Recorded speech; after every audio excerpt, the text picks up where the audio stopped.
வணக்கம். இது big picture. நான் பாலா. பீகார் முதலமைச்சராக 10வது முறையாக பதவியேற்றிருக்கிறார் நிதிஷ்குமார்.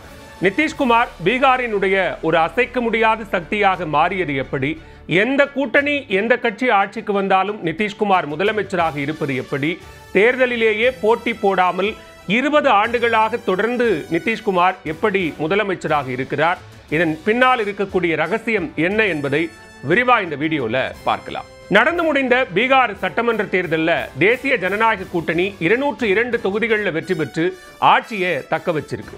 பாஜக கூட்டணியில பாஜக 89 தொகுதிகளிலும், நிதிஷ்குமாரினுடைய ஐக்கிய ஜனதாதளம் 85 தொகுதிகளிலும், மத்திய அமைச்சர் சிராக் பாஸ்வானினுடைய LJP-RV என்ற லோக் ஜன்சக்தி கட்சி ராம்விலாஸ் என்கிற அந்த கட்சி 19 தொகுதிகளையும், மத்திய அமைச்சர் ஜித்தன் ராம் மஞ்சியினுடைய HAMS எனும் இந்துஸ்தானி அவாமி மோர்ச்சா செகுலர் கட்சி 5 தொகுதிகளையும், அதே போன்று உபேந்திர குஷ்வாகாவினுடைய ராஷ்டிரிய லோக் மோர்ச்சா கட்சி 4 தொகுதிகளிலையும் வெற்றி பெற்றது.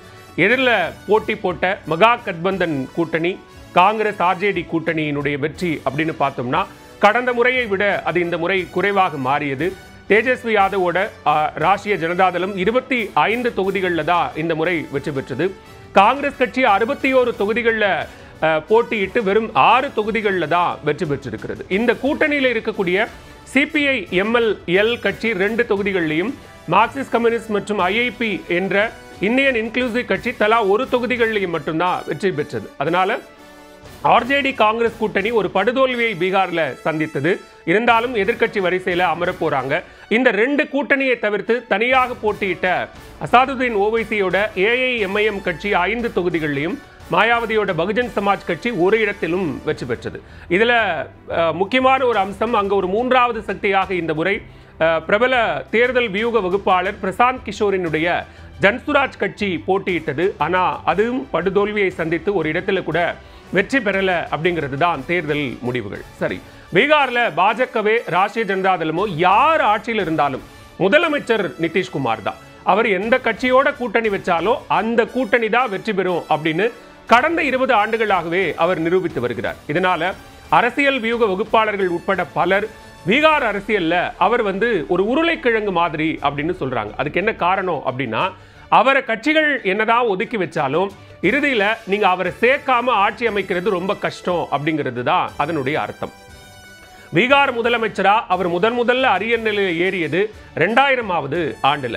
அதற்கு முன்னாடி அவருடைய அரசியல் வரலாறு அப்படின்னு பார்த்தோம்னா அது ஜெயபிரகாஷ் காலத்திலிருந்து ஆரம்பிக்குது. அப்படியே படிப்படியா வெவ்வேறு கட்சிகள் அப்படின்னு மாறி பீகாரினுடைய 2 முதன்மை சக்திகளான லாலு பிரசாத்தும் நிதிஷ்குமாரும் ஒன்றாக இருந்து அதற்கு பிறகாக 2 பேரும் தனித்தனியாக போய் ஆளுக்கு ஒரு கட்சியாக தொடங்கி அப்படின்னு அது பின்னாடி நிறைய வரலாறு இருக்கு. சரி, இப்ப பெரும்பான்மை பலத்தை நிரூபிக்க தவறியது அப்படிங்கிற ஒரு காரணத்திற்காக 2000ஆம் ஆண்டு பதவியேற்ற 7 நாட்கள்லேயே நிதிஷ்குமார் பதவி விலகினார். அது அவரது அரசியல் பலம் அப்படின்னு பார்த்தோம் அப்படின்னா பீகாரை பொறுத்த வரைக்கும் அங்க இருக்கக்கூடிய வாக்கு வங்கி. சரி, இவருக்கு அப்படி ஒரு பலமான வாக்கு வங்கி இருக்கா அப்படின்னு பார்த்தா நிதிஷ்குமார் சார்ந்து இருக்கக்கூடிய அவருடைய சமூகமான குர்மி சமூகத்தினுடைய வாக்கு வங்கி அப்படிங்கிறது 7% தான். குர்மி கோரி அப்படின்னு சொல்லுவாங்க. அந்த சமூகங்களினுடைய வாக்கு வங்கின்னு பார்த்தோம்னா அது 7% தான். MBCயினுடைய வாக்குகள் அது 26% இருக்கு. 33% வாக்குகள் அப்படிங்கிறது இந்த ஒட்டுமொத்தமா சேர்த்து அது எப்பவுமே நிதிஷ்குமாருக்கு ரொம்ப ஒரு ஸ்டாண்டர்டான ஓட் பேங்க் அப்படின்னு சொல்றாங்க. இது தவிர மகா தலித்துகளையே அங்க மாற்றி மகா தலித்துகள் அப்படின்னு அறிவிச்சாங்க. அவர்களுடைய வாக்குகளும் பெண்களோட வாக்குகளும் தேர்தல் தவறாமல் நிதிஷ்குமார் அறுவடை செய்து விடுவார் அப்படிங்கிறது தான் நிதிஷ்குமாரினுடைய ஒரு ஆகப்பெரிய பலமாக பீகார்ல இருக்கு. சரி, நிதிஷ்குமாரினுடைய நிர்வாக முறை அப்படிங்கிறது என்னவா இருக்கு அப்படின்னு பார்த்தோம்னா, பெண்களுக்கு அதிகாரம் அளிக்கிறது, ஒடுக்கப்பட்ட சமூகங்களினுடைய நலன்களை மையமாக கொண்டது. ஜீவிகா தீதி அப்படின்னு ஒரு திட்டம், பள்ளி மாணவிகளுக்கு மிதிவண்டி அப்படிங்கிற பல திட்டங்கள் பீகார்ல ரொம்ப பிரபலமான திட்டங்கள். இது மட்டும் இல்லாம பூரண மதுவிலக்கு பீகார்ல அமல்படுத்தப்பட்டு பெண் வாக்காளர்களுடைய ஆதரவு தளத்தையும் அங்கு நிதிஷ் உறுதி செய்துகிறார்.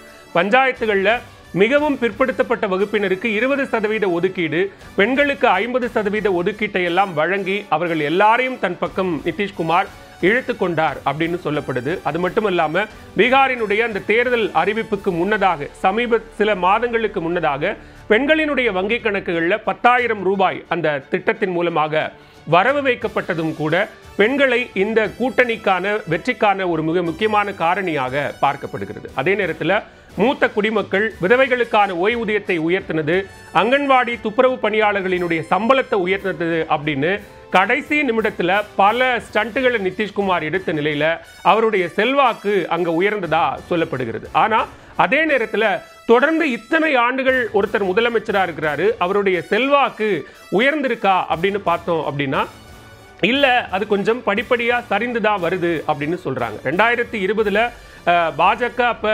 74 தொகுதிகளில் வெற்றி பெற்றாங்க. வெறும் 43 தொகுதிகளில் வெற்றி பெற்ற ஐக்கிய ஜனதாதளம் கட்சியை அவங்க தான் பாஜக தான் நிதிஷ்குமாரை முதலமைச்சராக்குனாங்க.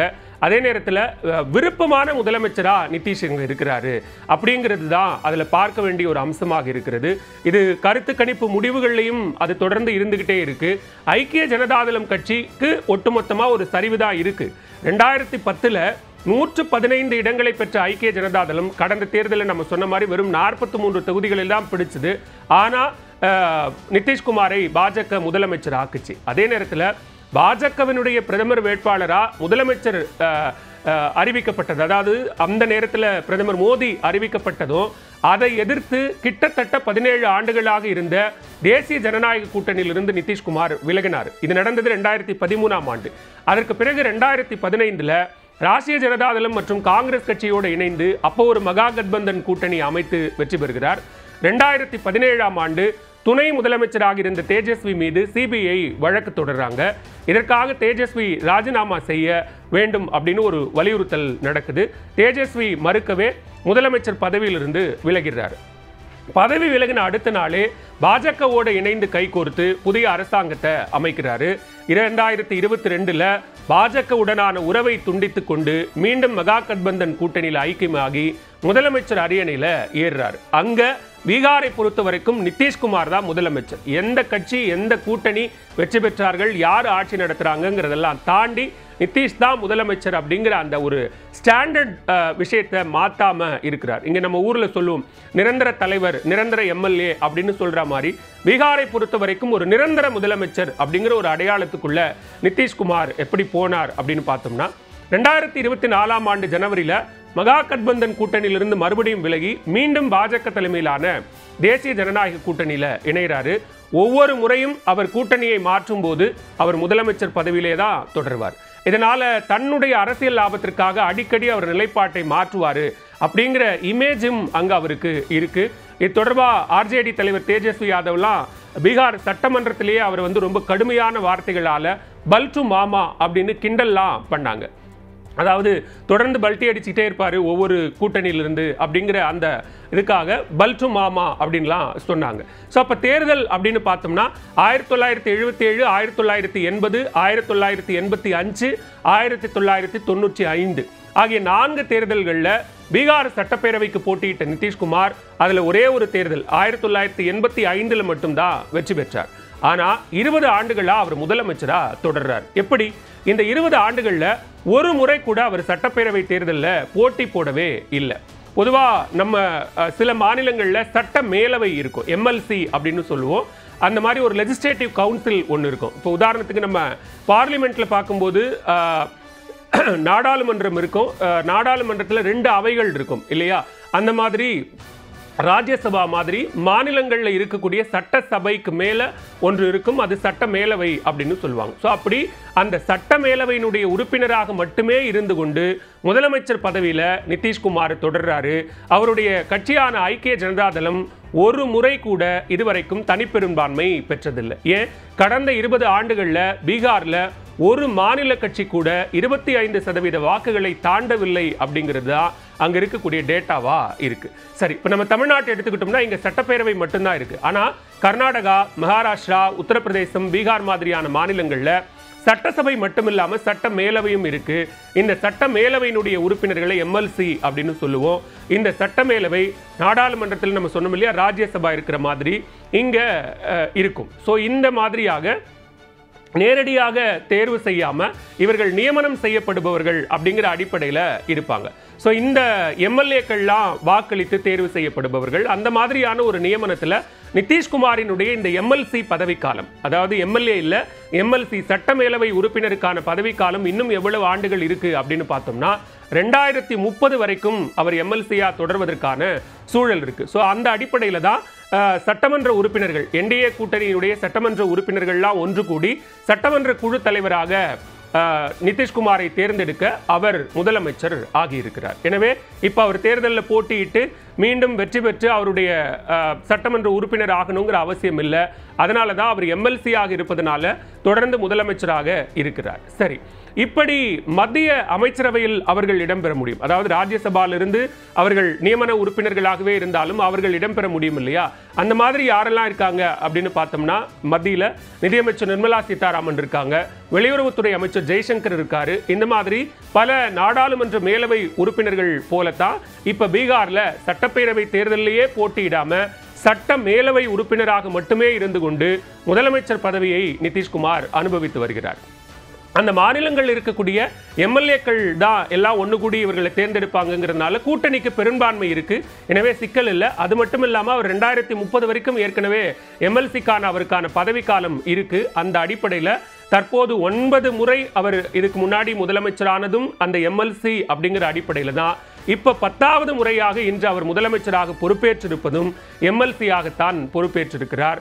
அதனால அவர் சட்டப்பேரவை தேர்தலில் போட்டியிடுறதே கிடையாது, அவருடைய கட்சி தான் போட்டியிடுகிறது. அந்த மாதிரி தான் இந்த முறை நடந்து முடிந்த தேர்தலையும் நிதிஷ்குமார் களமிறங்கல. சரி, இப்ப முன்னாடி சட்டப்பேரவை தேர்தல்களில் போட்டியிட்டு அவர் பெற்ற வெற்றி அப்படிங்கிறத பார்த்தோம். ஆனா அப்ப அவர் முதலமைச்சர் ஆகல. அதே மாதிரி பீகாரினுடைய ஹராநாட் சட்டப்பேரவை தொகுதியில தான் போட்டியிட்டு தோல்வியை தழுவினார். அதற்கு பிறகாக தான் நாம சொன்ன 85ஆம் ஆண்டு சட்டப்பேரவை தேர்தலில் போட்டி போட்டு முதல் முறையாக எம்எல்ஏ ஆகிறாரு. அதற்கு பிறகு 1995 எம்பியாக இருந்து கொண்டு மீண்டும் சட்டப்பேரவை தேர்தலில் ஹர்நாட் தொகுதியில் போட்டியிட்டு வெற்றி பெறுகிறார். ஆனாலும் அவர் எம்எல்ஏ பதவியை உடனடியாக ராஜினாமா பண்ணிட்டு அவர் எம்பியாகவே கண்டினியூ பண்றாரு. ஸோ சட்டப்பேரவை தேர்தலில் அவர் ஆர்வம் காட்டவே இல்லை, நாடாளுமன்றத்தில் தான் கவனம் செலுத்தினார்.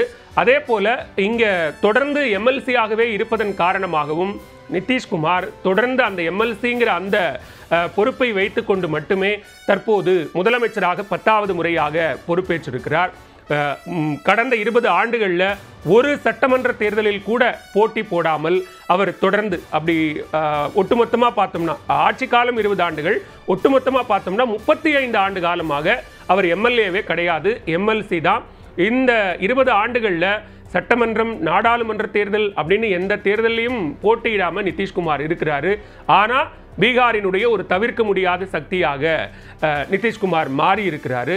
இப்ப 2005 தொடங்கி தொடர்ந்து 20 ஆண்டுகளாக அவர் இருக்கக்கூடிய நிலையில 10வது முறையாகவும் தற்போது எம்எல்சி பதவியை வைத்துக் கொண்டுதான் நிதிஷ்குமார் முதலமைச்சர் ஆகியிருக்கிறார். இதுதான் அந்த பின்னணி ரகசியமாக இருக்கிறது. எனவே இனிவரும் காலங்களில் ஏன்னா ரொம்ப குறைவான இடங்களில் தான் மகா கட்பந்தன் கூட்டணி வெற்றி பெற்றிருக்கிறது. அந்த அடிப்படையில் ஒரு ரொம்ப பலம் வாய்ந்த எதிர்க்கட்சியாக அவர்களால் பீகார் சட்டமன்றத்தில் செயல்பட முடியுமா அப்படிங்கிற கேள்வி எழுந்திருக்கிறது. அது மட்டும் இல்லாமல் மிகவும் பின்தங்கிய மாநிலம் அப்படிங்கிற ஒரு பட்டியலில் இருக்கக்கூடிய பீகாரை தற்போது 10வது முறையாக முதலமைச்சராக இருக்கக்கூடிய நிதிஷ்குமார் எந்த அளவுக்கு முன்னோக்கி கொண்டு வரப் போகிறார் அப்படிங்கிற கேள்வி பிரதானமாக இருக்கிறது. வெறும் பெண்களை மையமாக வைத்து மட்டுமே பீகாரில் அப்படியான திட்டங்களை உருவாக்கிட முடியுமா? அவர்களை மட்டுமே பீகாருக்கான ஒரு வளர்ச்சியாக பார்த்து விட முடியுமா? அதை தாண்டி பீகாரிலிருந்து வெளிமாநிலங்களுக்கு வேலை தேடி போகிறவர்களுக்கான வாய்ப்புகளை இந்த புதிய அரசு, ஏற்கனவே இருக்கக்கூடிய அந்த என்டிஏ அரசு, ஆட்சியை தக்க வைத்துக் கொண்டிருக்கக்கூடிய என்டிஏ அரசு என்னவெல்லாம் செய்ய போகிறது அப்படிங்கிறத பொறுத்திருந்து பார்க்கலாம்.